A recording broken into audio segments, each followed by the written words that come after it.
While I will absolutely sit through and watch everybody's What I Crocheted or Knit all in 2025 videos, to me, those are super fun. But when I looked at everything I wanted to go over and all of the different statistics that I kept track of throughout the year because I'm that kind of a nerd, I wanted to do it more in the style of a yarn year wrapped. So if you're familiar with the Spotify Wrapped, where it kind of highlights some of your favorite music or, generally the things that you play over and over, and a lot of the interesting statistics and what, it says about you or whatever.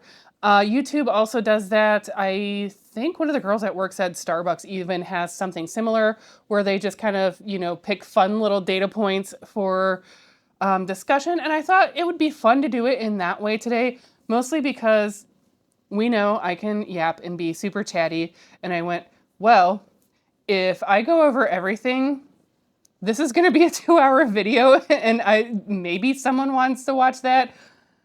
I'm going to get bored editing it. So if it's boring for me, I'm going to make it more interesting. And I thought Yarn Year Wrapped 2025 is what I'm going to do this year. And if you like this style, I'm probably going to do it for 2026 as well. Stitch is gonna stitch, we don't miss a loop.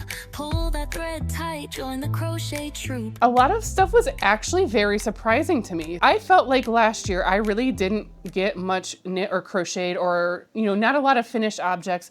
And it's really hard in this social media YouTube era where it's like, oh, I made 50 things this week. And okay, granted, they were probably little amigurumi figure things, whatever, and were not that long to make. I just felt like I didn't do that much, especially over the summer, but I was pleasantly surprised to learn that I have finished 39 projects. Now, if you were with me last year, well, actually, I guess more if you weren't with me last year. By the way, I have Milo with me, and he's discovered my microphone fuzzies are fun to play with. He's ready to play and be all bitey and stuff. It has nothing to do with the microphone, so I'll let him go do kitty things. So a lot of things were actually really surprising to me, like the fact that I finished 39 projects. If you weren't with me last year, I started the year off with 36 old WIPs, meaning anything over a year old. And that was a lot. And actually, maybe I counted all of my WIPs at the time because a lot of them had been going a little bit longer. In some ways, it would have been 37 because later on I did find a half knit pair of gloves tucked in with some yarn, and I just totally missed it when I was grabbing everything. But I am going to say 36 because I was including the last project that my grandmother had made, and I do eventually have a goal of learning to crochet left-handed so I can finish that. But that's a long-term project, and it is not technically my work in progress. So I'm going to stick with the 36 is what I started with. And there were some new starts throughout the year. There was some gift knitting. There was some stuff for myself, the Grayling V-neck sweater. So now I am actually down to 20 old WIPs total. 11 still to frog, so I didn't make much progress on my frog pond, but I did make some. And then I have 9 of the older WIPs that I want to still finish and complete, and that is not including the vintage Barbie doll dress that my grandmother had started. That's just going to be its own separate thing. So I didn't quite go in half. I think my original goal was to get all of them done last year. And the last time that I had discovered I had an egregious number of works in progress was, I don't know, probably 6 or 8 years ago. And I think I had started the year with 22 projects, and by August I had completed either all of them or nearly all of them. And maybe that's why it was like in my mind. I can't remember if that was one of the years where if I was like out of work and had more time to work on my knitting. I was very knitting heavy at the time. So who knows? Either way, I really didn't want to I wanted to make the goal but not put the pressure on myself and make myself miserable. Even with having the ergonomic crochet hooks, I do have to watch my hands. And interestingly enough, I, for the longest time, was more of a knitter than a crocheter just because I was having wrist issues. And so knitting was easier. And now I've gone flip-flop now that I found good ergonomic hooks where I actually have to watch how long I knit, and I'll actually experience a little bit of strain knitting. It does take still some time, but something that I have to be mindful of. So that was fun this year. And so when I was looking at all of those works in progress, I did notice a lot of them were knit heavy because I had that big long stretch of mostly only knitting. So I really expected that this year I would have knit more than I would have crocheted. And it turns out that I actually, almost 60% of my yarning this year was crochet. And then I had 26% of my time was spent knitting, and the rest of it was frogging and reclaiming yarn. So I thought that was a really interesting thing to just kind of keep track of and, you know, see what I spent the most time on. I think the other reason in my mind that knitting felt like I was doing more knitting than I was crocheting throughout the year was that the knitting projects that I largely worked on tended to be bigger projects. Like I'm still working on the Mistral blanket, and then the Grayling sweater, it's a sweater. It's going to take time. I'm trying to think what else. I just feel like the knitting stuff just tended to take longer. And so maybe that's why in my mind that I thought maybe I did more knitting than I would have crocheting. So that was very interesting, and I'm kind of glad I kept track of that. So thanks to the fun of Excel and pivot charts and tables, that was just really interesting for me to see. Now, I was also kind of curious, like what were some of the overarching themes of what types of projects I was largely making, and I did want to make a lot more stuff for home type of things, like, you know, more, I guess, throw pillows, blankets, that sort of stuff, and just have that really cozy Kuga feel of, you know, what knit and crochet does for us. And I am pleasantly surprised because I didn't think I was doing that much for home. It was also fun to see that I do have a large chunk of wearables because I do want to get more wearables and sweaters and cardigans and everything like that. And then even though I told myself I was going to try not to really do any gift knitting or crocheting, turns out I did way more than I anticipated. So that would have been stuff like the baby blanket for my hairdresser, teddy bear for my friend's nephew. I think I put the porch goose under gift because we're like trading services. And then the stuff for my brother for Christmas. So yeah, a little bit more than I anticipated to do for gift yarning away, as it were, because I mean, maybe most of it was crochet. I don't even remember anymore. That's really sad. But that was really interesting to see that, you know, I'm not such a Grinch all the time. And then if you just want a little bit more of a breakdown of what those types of projects look like, I kind of had some other subcategories, you know, like socks, sweaters, plushies, that sort of thing, just to see what I tended to want to work on and gravitated towards throughout the year. This is all purely for fun, just to see how I was spending my crochet and knitting time. One of the other things I wanted to be mindful of last year, I had originally put myself on a very limited budget of $400 for the entire year, and anyone who wants to just go ahead and die laughing can feel free to do so, because I probably spent at least double that. Unfortunately, some of it I was justified as like, oh, well, I got my bonus and Joann's is going out of sale. Or, oh, well, you know, I'm getting unclaimed funds back from the state, which it still hasn't happened because it's getting really super delayed. So I'm going to get a sweater's quantity of like a super bulky yarn in a color that's about to be discontinued. And so like that was actually a huge chunk of it. I tend not to count the yarn that goes into gift knitting that is part of a gift cost. So even as I'm like going through and trying to do like, you know, other budgeting, that's just something that I'll keep in mind is I do have a line item every month where, you know, there's an allotment for a gift if there's an occasion that comes up, and then it can keep rolling over. So that would just come from that budget. So I was interested to see how well I did on using up stash. And so this was actually a little bit harder to track because I had all of those older whips. So a lot of the yarn that I had been using was attached to older whips.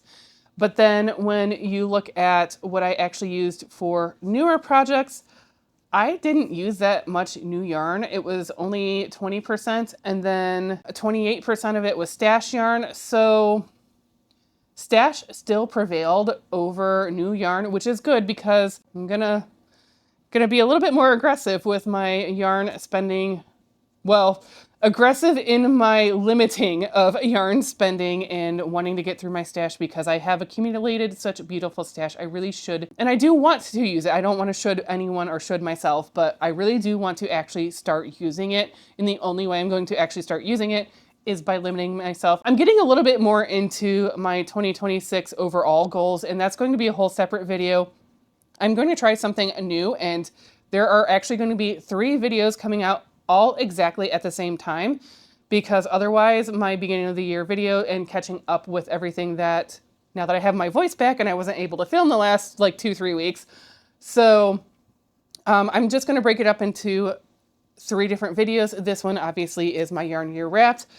Then, and I'll link everything at the end of each video. They'll all point to each other. So if you want to keep hanging out, you can watch the yarn goals. And then also I'm going to react to how I did on my 2025 goals, which it's fine. It's fine. I'm going to try not to laugh now. So I don't want to get too far down into the rabbit hole of stash knitting, but that's just something I definitely want to continue to grow on that. And then maybe I should have broken it down and left out like the old whips as like a yarn source. I don't know. It made sense in my mind at the time when I made this chart, and now it kind of doesn't. I think one of the other really surprising things that I discovered by doing this in a more statistical, like wrapped version of how my yarn year went is I was very surprised at the top 5 colors that I used, because I thought it would be fun just to break out the top 5 colors. And I'll go in a little bit more detail of that in general here in a second. And so I was extremely surprised to see that green was number 1 instead of blue, teal, or purple.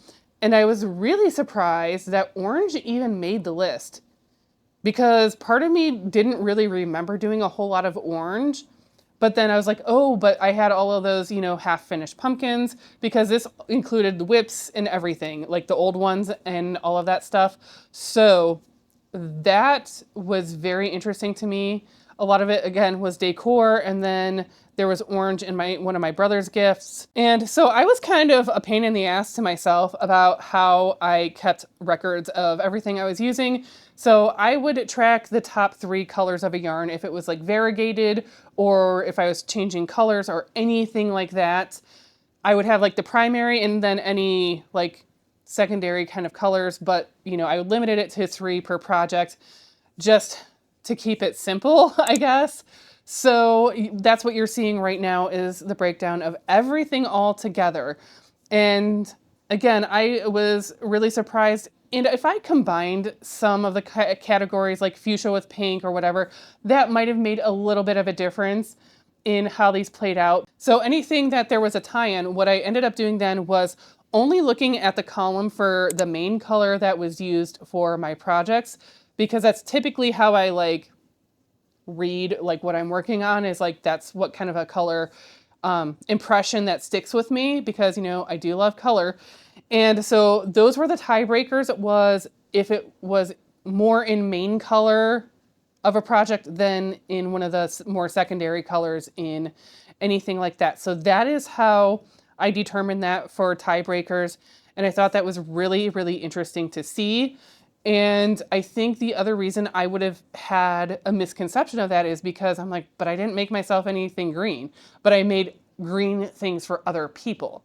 So that's kind of where that came in. I cannot think of anything that I made myself green. It doesn't really matter. So those are just some really fun statistics that I thought I would share with you and wrap up my 2025 crocheting and knitting adventures. And I wanted to sprinkle in a couple of favorites along the way. So I feel like my favorite finished object was definitely going to be the Grayling sweater. I think it turned out absolutely beautiful. Now, if I have to pick a favorite finished project out of all of my crochet stuff, I'm going to go ahead and say the thing I wear the most is going to be the fuchsia basic V-neck sweater. And that's, again, I'm not trying to speak down about anything else I worked on. Of course, I enjoyed just about everything I worked on for the most part this year. There was a few little blips along the way, of course, or like areas of tribulation. But while working on stuff, the favorite things that I worked on were going to be the water lily tops. I did make 2 versions of it because I did enjoy the process so much.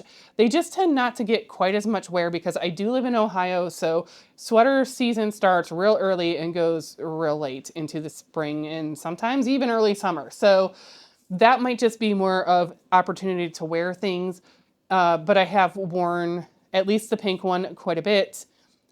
This is a close second. This was really fun to work on and very, very like mindless for the most part until it was ready to finish up and construct, but it was really not a big deal. So those were just some favorites I wanted to share. My brother loved his Nugless, the little Bud E. I mean, we all know what they're meant to be. He absolutely loved them. He loved how plushy, he noticed. I didn't even say like that I used the extra squishy, the super silky polyfill on those just because that was what was in reach at the time and I knew it wasn't going to take a whole lot. But he noticed. He's like, oh my gosh, this is so soft and squishy. He was like, he went like right on Amazon and went and bought cases and everything. So like his dog couldn't get to it or anything like that. I was like, oh my gosh, that is so cool that he loved him that much. Like I knew he would enjoy it and I thought it'd be just more like the hilarity of it than anything. So for sure his reaction was well worth the effort on those, and they were a fun plushie to make because it was so simple and they went so quickly. But anyway, so those were just some of the highlights of my Yarn Year Wrapped. Of course, if you really want to go back and watch everything that I worked on, I'm sure I've mentioned them in every single video, and I would sure love the watch time, but obviously that's totally okay too. I just didn't want this to be a 2-hour extravaganza going through 39 projects that I have finished throughout the year because you know me, I will endlessly yap about every little detail of the project and backstory and anything I ran into or what the sky was doing that day. I don't know. So anyway, I really hope you enjoyed it. And if you want to go check out one of the other 2 videos that came out the exact same time as today and you haven't watched them yet, they are going to be linked right here. And I can't wait to see you over at whichever one you choose next. Bye.